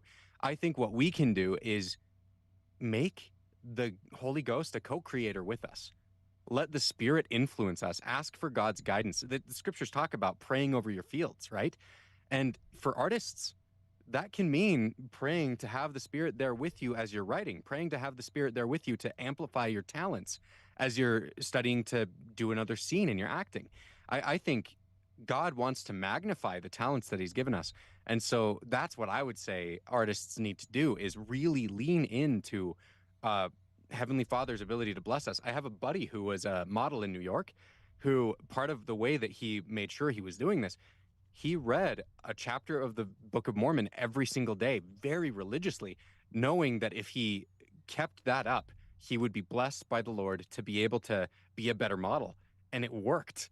And it's amazing stuff. I think that we need to look at the reality of how the Spirit can influence our art for the better and become co-creators with the Spirit. So that's where I would go with it. Man, I 100% agree. Don't shy away from like the things of the spirit or your spiritual experiences. That's what makes you who you are. That's what makes you you. It's what you're here to do. We're great at producing commercial artists who have good graphic design skills. We need people who will go dig into their unconscious mind and come out with the sort of connections that are not obvious that will teach us hidden things of the spirit. That's what our art should be doing. Mm. Yeah. Here's what I think, and along with what everyone is saying, is I think that Jesus taught in stories for a reason. He told parables because stories are what connect humankind, what helps them to really actually make changes. And so when we are telling stories, whether it's through fiction writing, through song, through visual arts, whatever it may be, the whole goal of it is to connect people.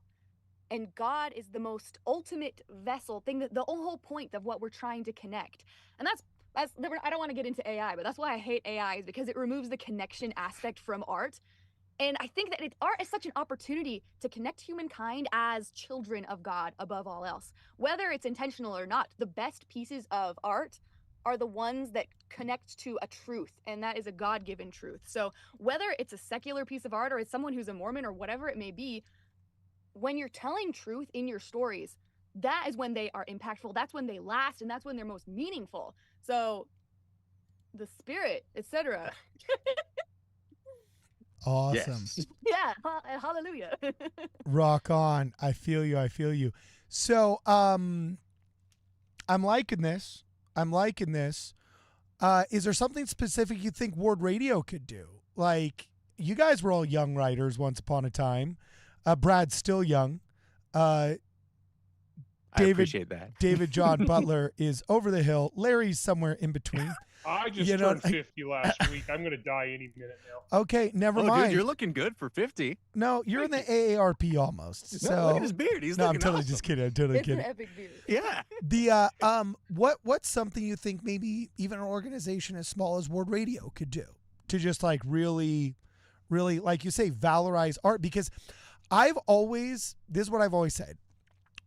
I've always been very defensive of comedians, not just because I was one, but I think it's their job to find out where the line is. And in order to find where the line is, inherently, you're going to accidentally cross it. And so we can't really be too judgmental of comedians when they say things, even if they make one too many polygamy jokes for our liking or whatever. I'm always very tolerant of comedians because I know our society won't be able to laugh at things that are true and that skirt that line if we don't accept the fact that skirting sometimes means crossing it, even when we don't like it. Do you see what I'm saying? So that's sometimes easier for me to see in comedy than maybe in other art forms. But is there anything we could do, even just as Ward Radio, to help valorize some of these young artists that maybe feel there's not a place somewhere in Mormon culture for them? I have an idea. Sweet, what?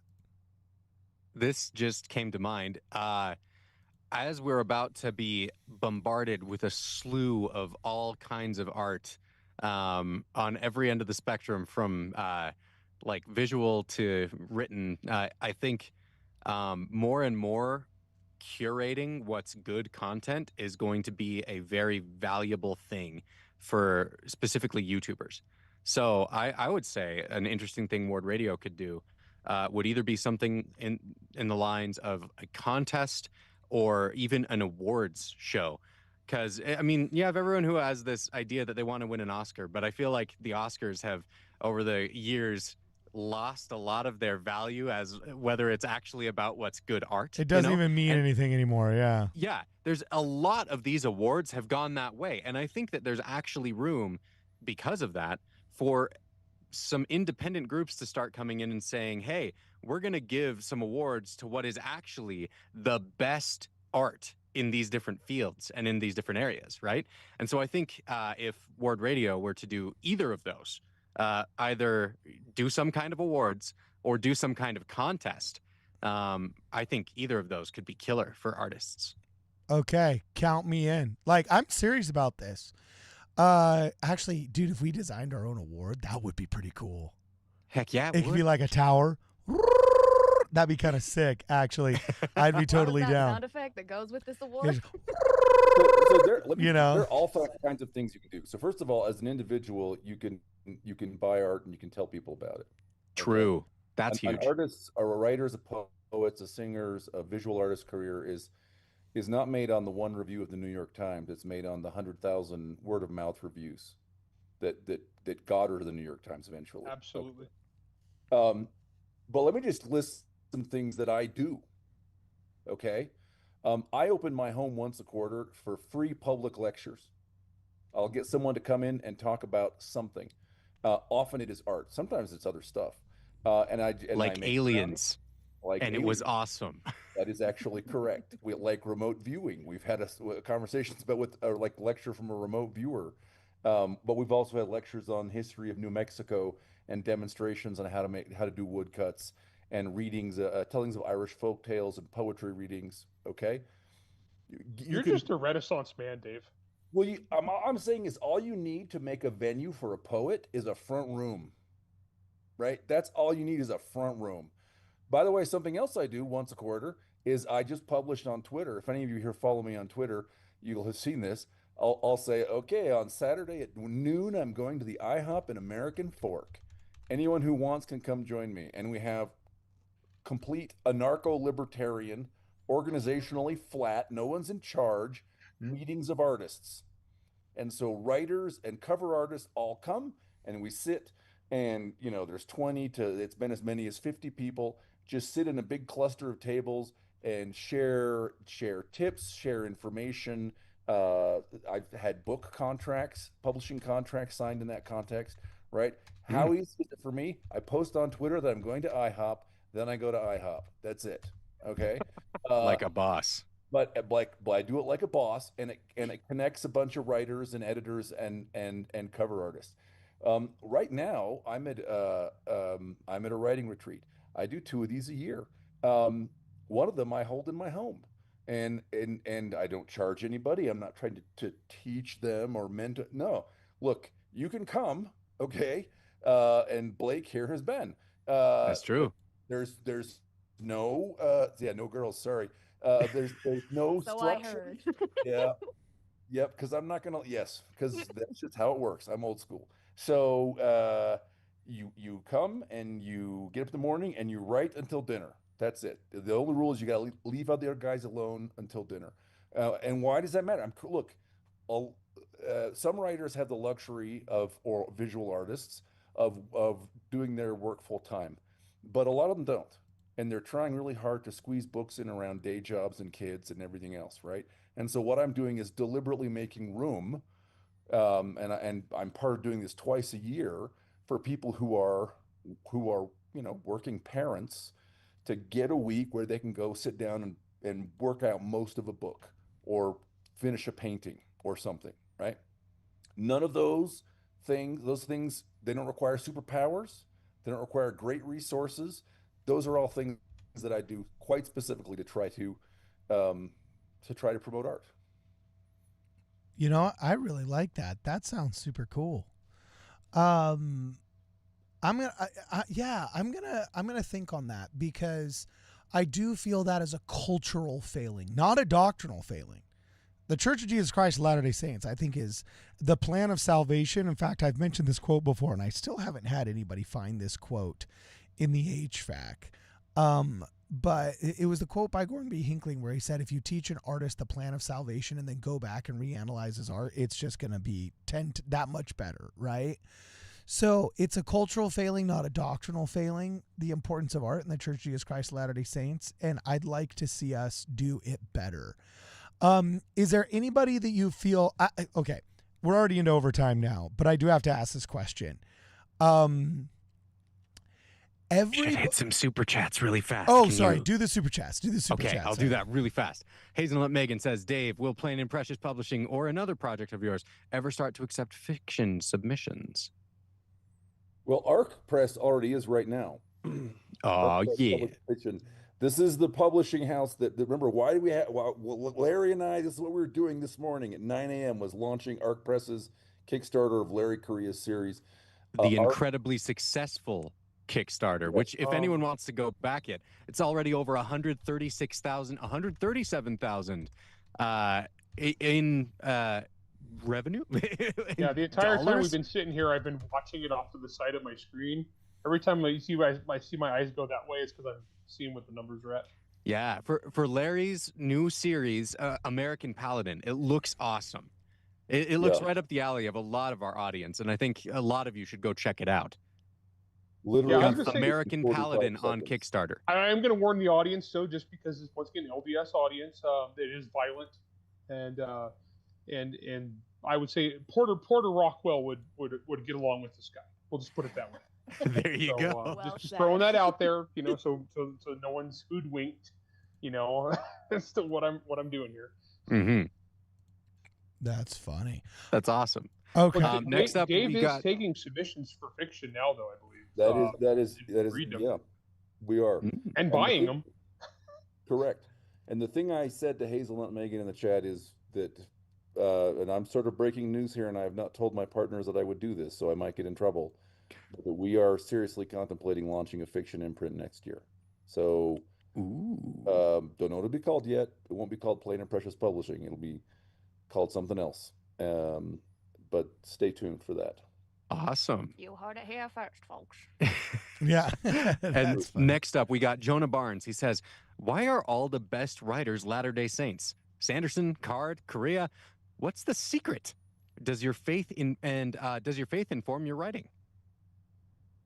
I think it's funeral potatoes, really, more than anything. No, honestly, I think the faith does inform the writing. I think also, especially with the ones he listed off, specifically Card, Sanderson, and me, all three of us. It's not just that we're like creative kind of guys. We also have a very Mormon culture work ethic. Mm. All three of those guys there. And there's a Absolutely. lot of, well, we have a lot that don't, but we kind of tend to get that focus thing where it's a cultural thing where we're going to get really good at a weird thing. Yeah, You know what I mean? working And, like bees. Yeah, you raise bees, whatever it may be. I don't know what that comes, but like we all have some weird thing that we're like, focused on. Also, culturally, I think, and this is something I've written about a lot. Cultures that read more produce writers, and per capita, we read a lot compared to most groups. And readers produce writers. And honestly, like, they try to force it a lot of times, like a lot of the awards and whatnot. They're like trying to fight for the equality. Why aren't there as many writers from Group X? Why are there more from Group Y? And it usually boils down to what the socioeconomic background is, and is if they read for fun. That's the biggest single indicator if a group is going to produce a lot of writers or not. And we tend to read for fun a lot more than most people. Whoa, interesting. Mm-hmm. They've actually boiled it down to just a stat that simple. No, it's not. I mean, not by itself, but like if you look at different communities, and what they produce, and the big one is like for a long time there was like, why aren't there more black authors? And it's discrimination. Man, no, it really wasn't. And the black community does produce good writers, but almost every single one of those was somebody who grew up as a reader and had a lot of inclinations to be a reader because that's where writers come from. And the same thing in Hispanic community, same thing in other countries. You can break it down, but Latter-day Saints read a lot, or not a lot. I shouldn't say a lot because we have a lot of kids that don't read at all. And they're like, "Oh, books are dumb," and that's fine. But the ones that read tend to produce writers. That's just kind of how it is. Like my kids all are 3 out of 4 are pseudo writers. Nice. Two are real serious. One's published, and then I got a jock. Nice. That's So, funny. I That's think awesome. That's the biggest thing. And me, Card, and Sanderson, I'd say is we're all workaholics. Those three guys. Mm-hmm. It's called diligence. It's a Christ-like attribute. Yeah, if I Mhm. say workaholic, it sounds negative. If I say diligence, it's part of the The bees. The standard of truth has been erected. No one hollow hand. Yeah, let's go. Yeah, Uh-huh. diligence. See, it's good when we say that. No, I keep Sanderson bringing up works bees, in- but that one was Oh, no. actually the Gordon B. Hinckley. His like Be Diligent was one of them. Gordon Ah. B. Nice, Brad. Oh yeah, there you go. I'm sorry about bringing up bees so often. My daughter is named Hinckley. My daughter's named Hinckley Correia. Oh really? And I'm not outing her or anything because that's the published author. I mean, my daughter's Nice. published. Yeah. She's so, out but yeah, to her name's herself. Hinckley. So Any other super chats, Brad? Yeah, Hold just two on. more. Hey, wait. Oh, Go ahead, Dave. What am I, Swiss cheese? Okay. So this is, by the way, an observed phenomenon. Like the answer is actually disputed, but it's not like Mormons say, gee, there's a lot of Mormons writing sci-fi fantasy. It's non-Mormons say, gee, there's a lot of Mormons writing sci-fi fantasy. It's because we're nerds. There's a lot of explanations. Larry's are good ones. There are other ideas too. But as to the question is like, do my faith ideas and my fiction ideas overlap? Oh my gosh, yes. So my epic fantasy series is called The Witchy War, and it is an epic fantasy of temple theology set in a Jacksonian era alternate America. And if you liked In the Language of Adam and you're like, what would that be like as a novel or as 6 novels? You should go read Witchy Eye, because that's what that is. With an Appalachian chick Yes. as your main character with a Yes. messed up eye. it's a really Witchy Eye is a great book. It's really good. It's really good. I read the first book so far. I think that's all I've gotten through. I need to start the sequel, but the first book is really good. If you are a fan of epic fantasy, you will have an absolute blast with it. And I know there's a lot of you nerds in our audience, so check it out. Is it under DJ Butler for Yes. Witchy War? Or sorry, Yep. for Witchy Eye? Yes. DJ Butler. Awesome. Cool. Rock on. Definitely check it out. So last 2 super chats, and I have one last question before we go. All right. So Christopher Rogers had some suggestions for adding some stuff to the Discord so that people have a place to share their different genre of expression, but then said, ignore my last request. I have been corrected and am now looking into the roles and channels I may have missed. So awesome of Christopher Rogers to send us both of those. Very awesome. And then Mike Smith says, shout out to the Nauvoo Supply Co. Great market for LDS artists. Okay. That's awesome. We'll have to check out. They got some Nauvoo funny Supply Co. T-shirts, man. Yeah, I've seen their T-shirts. I didn't know they did art stuff too. Neither did They're I. getting into publishing books, or I don't know if they've actually started yet or they're just trying, but I know one of the guys here at the retreat actually is talking to them about one of his manuscripts. Oh, really? Cool. Yeah, that's pretty rad. So good job, Nauvoo Supply Co. Okay. Last super chat, Brad. Oh, I rolled them in. That was the follow-up with Christopher Rogers. Oh, okay, cool. Then I only have one more question before we go here. We've mentioned a lot about Easter eggs, Mormon Easter eggs in all of these books and so on and so forth. What are your, let's say, top 10 amongst all of us, but there's 5 of us on the live stream right now that can answer this question. So everybody give us your top 2. What are your 2 favorite LDS Easter eggs in art made by an LDS artist that you've come across? Ladies first, Riley, go. I don't understand this question. I can't go first. Yeah, repeat it. What No, are I heard what are it. your I just top don't get it. 2 So- top 2 Easter eggs where you've watched a movie or listened to a song or And it references LDS culture in some way, And like the it's- LDSS Nauvoo in. I need more time to think. I got one. I love this. Okay, And the my- other me and my lady daughter- first. No, I'm just kidding. Oh. Go, Larry. Go. Me and my daughter served in Louisiana. I served in Alabama. It was basically like we had the same mission experience. And I'm trying to remember the movie, but it's the guy is a pimp in the South, and they had this song, and it was an Oscar-winning song. It's "Hard Out Here for a Pimp." Starred the guy that was the original roadie on Iron Man. Does he remember the name of this? Remember the name of this movie? No. I can't- Oh, you know the one. Do you know the movie I'm talking about? I can't remember what it's called. But the song is "It's Hard Out Here for a Pimp," and I can't believe I'm singing this song Wait, on an LDS podcast. That was beautiful. But It's there's har- a scene in this movie where the music producer goes to this aspiring Hustle rapper's and house. Flow. Hustle and Flow? Hustle and Flow. Okay. So in Hustle and Flow, this music producer who's a little white guy in a white shirt and tie, a little nerdy white guy in a white shirt and tie, goes up to this house in the hood in the deep south, and it is the ghetto, right? And he goes up, he knocks on the door, and the pimp opens the door, and he looks at this kid in the white shirt and tie, and goes, "Man, y'all Mormons is fearless." This is the one white kid in the area, and I died laughing at that because that was my mission, and my daughter was the same thing, and so it was so because y'all Mormons is fearless, and that line, whoever wrote that line, put that line in the book, had seen missionaries in the hood, going to places that no sane person would wander around in a shirt and tie on a bicycle. That's awesome. That's That funny. is awesome, Yeah, Larry. it was that was my favorite one. I So love that. I've got your I got Hustle and Flow up here. I'm not seeing the missionary part yet, though. I'm not seeing the missionary part, but I'm going to be looking for that while we're going. That was a good one, though. That was a good one. We're going to find it. Okay, what's yours, D. John Butler? What's yours? So let me give you one of my favorite references to Mormons in recent science fiction.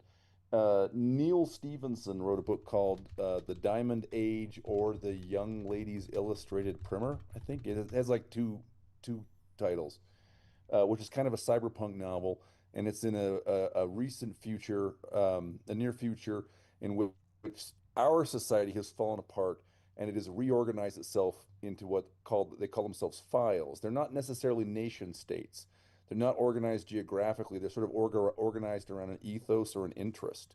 So much of the story happens among the Vickies, who are the neo-Victorians, who are basically San Francisco corporate types who have sort of deliberately reinvested in Victorian social mores and also dress codes and stuff to kind of recover order from the chaos.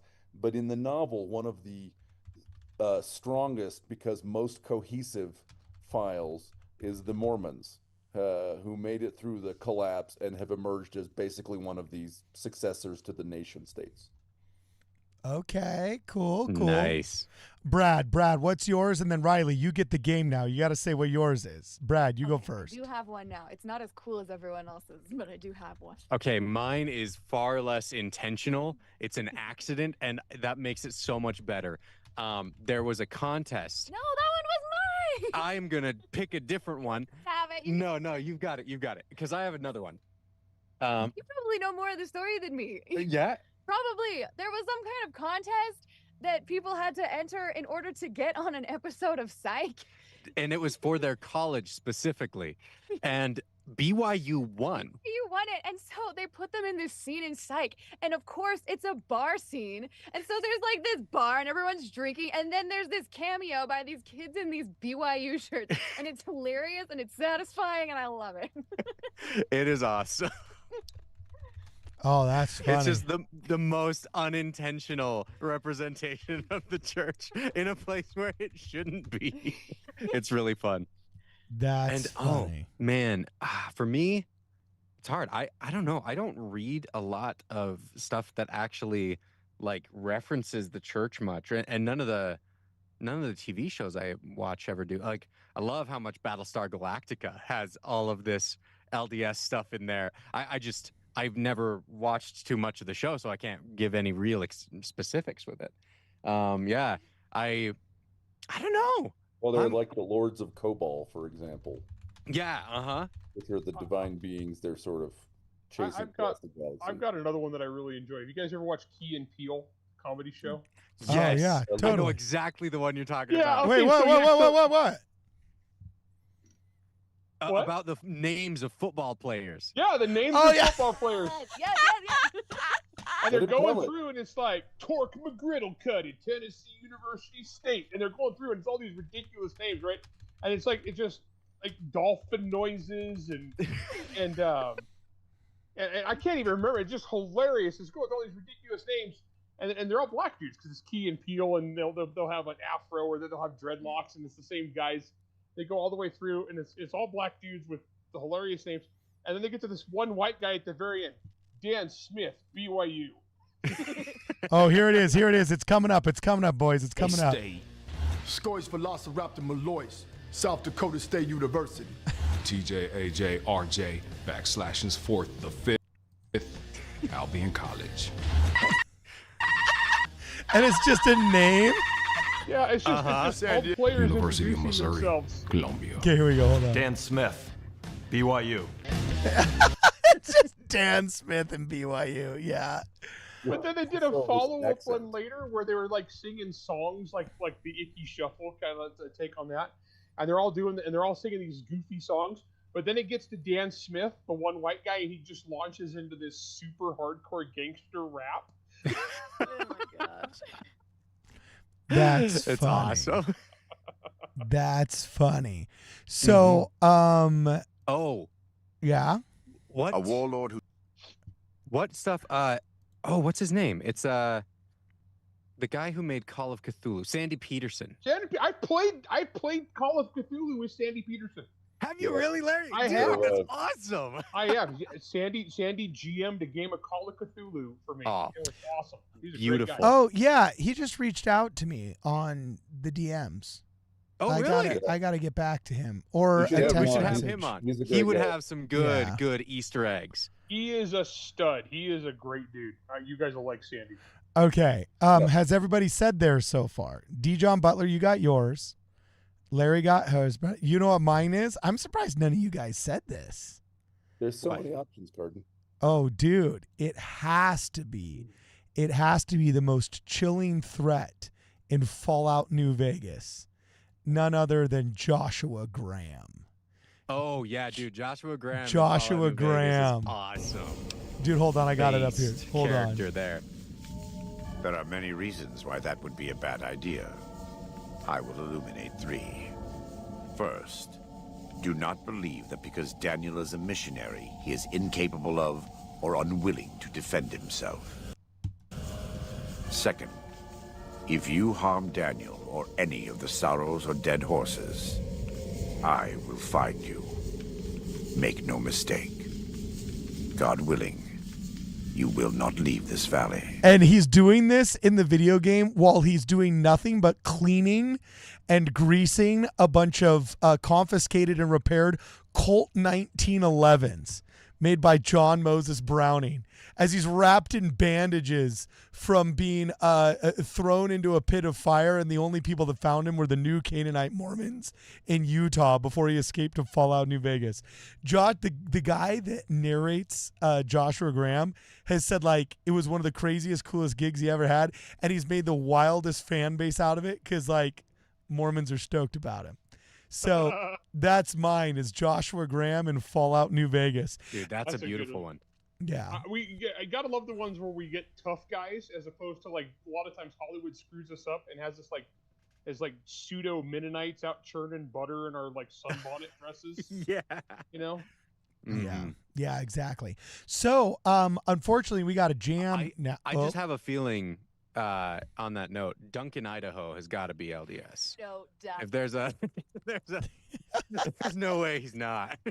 When I was a kid, I read that and I thought, man, this guy Frank Herbert, surely.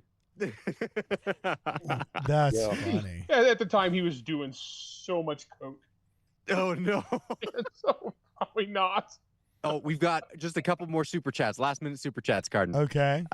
Zvex Zybes says, I am making music on my YouTube channel. Many people like it. I'm making many different kinds, including religious. I'm also writing a fantasy novel as well. Also, I think AI can truly help people. That's interesting. I wonder how people might find a way to use AI in a way that's helping. And Riley is going to restrain herself. Frustrating. And then he also says, I believe God is assisting me in the creation of all my works. I hated the crap released by the world, so I have started to create my own art. Yeah, I think one thing that I keep seeing is we have interesting stories, and if we don't tell them, other people are going to. Carden and I talked about this earlier with the way that things went with American Primeval when they decided to make Brigham Young into like the Penguin for some reason. I It's heard like- about that. Yeah, and it's just I like, haven't what do seen you, it. But Yeah, it's like, what are we doing, guys? We need to tell our own stories in a way that we like. Otherwise, other people are going to tell those stories. Just a little historically inaccurate, from what I understand. Yeah, just smidgen. a little, just a little off. And learn through music. This final one, it says, "I love how Jesus hides Easter eggs about his coming in his parables. Better than Taylor Swift hiding clues in her songs." Even better than that. Nice. Jesus is greater than Taylor Swift. Brought to Whoa, you by that's Learn Through Music. that's going to cause some controversy. You guys, you're going to get ready for some hate mail for that one. That's awesome. Oh, dude, this has been a good conversation. That was fun, guys. Thanks for having me on. I appreciate it. Yeah. Larry, Yeah, so dude. glad you were here. Raven, Blake, so glad you were here too. Yes, indeed.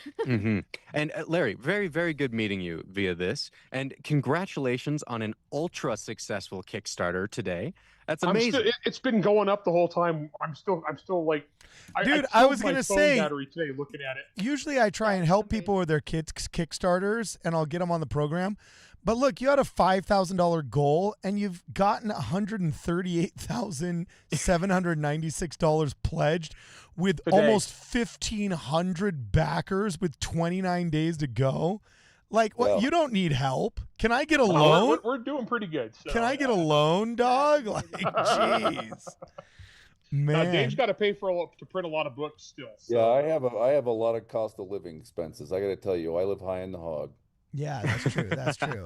And you're in Stephen R. Covey's old home, bro. We still got to do that Correct. video, where we just show the secret quarters where, he stuffed the Come to my house, you can manuscripts. film the whole thing. Yeah, Yeah, dude, rock I'll show you on. shag carpet. Dude, that's funny. Awesome. Well, thanks for hanging out with us, guys. Larry, where can people find you if they want to read more of your stuff, man? My stuff is available everywhere. But like my blog is monsterhunternation.com. I'm on Facebook. I'm on Twitter, and I will warn the righteous members of the church that I have a potty mouth. Okay, cool. He does go to church with Warned. people that wear bolo ties. Yeah, I go So, to church where there's a lot of cowboy boots, so yeah, I fit in exactly. pretty good.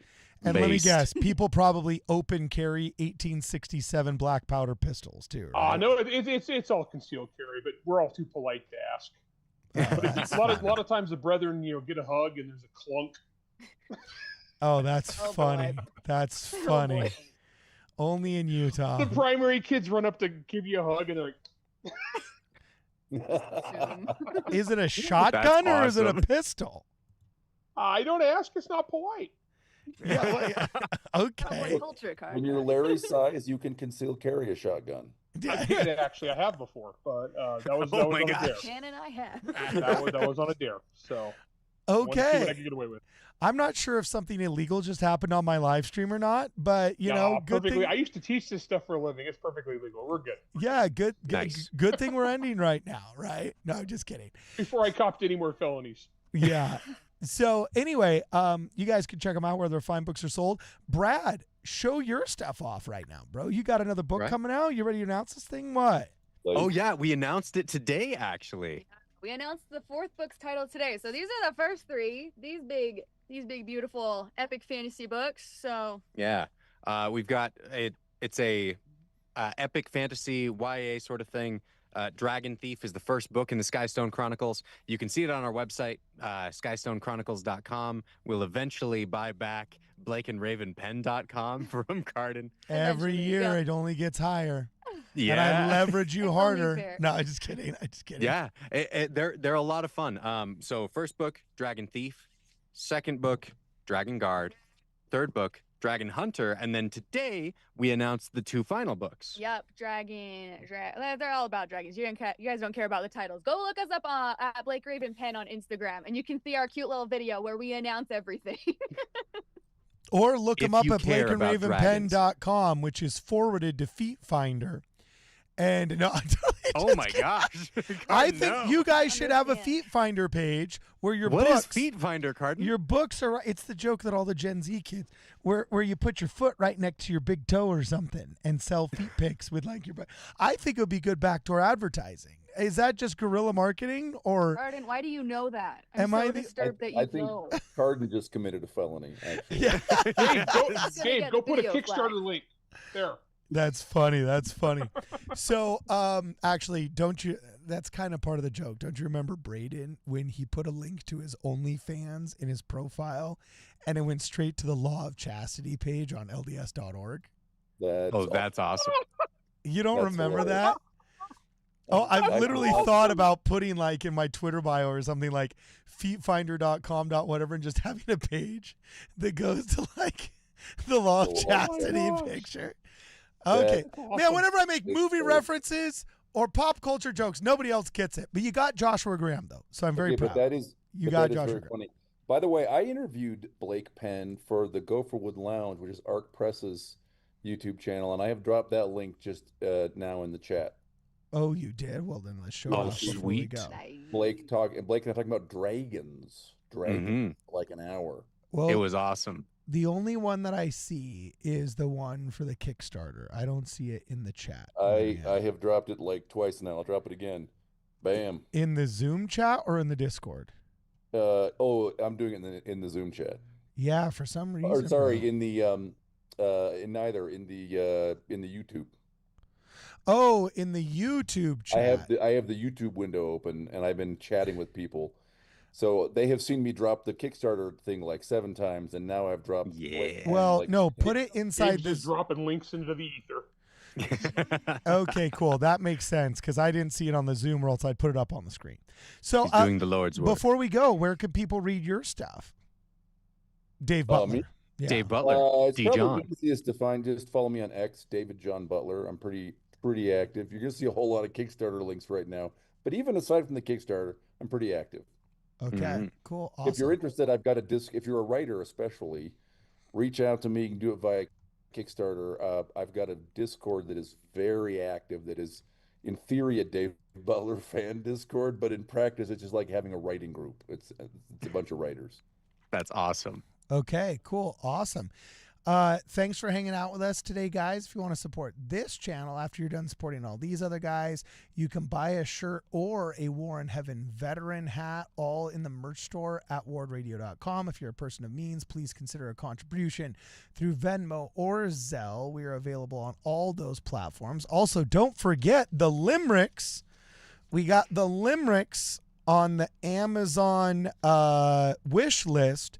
If you guys purchase equipment for us that we need in the studio on the Amazon wish list, don't forget to write a joke and or a limerick, and we will do our best to read it on screen. One last shout out to M. Smith and his limerick that we received earlier today and read live on the stream. Other than that, it's been real, and it's been fun, and it's been real fun.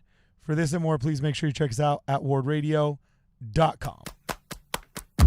I built a rocket in my basement. I'm gonna fly it to the moon. This supersonic is amazing.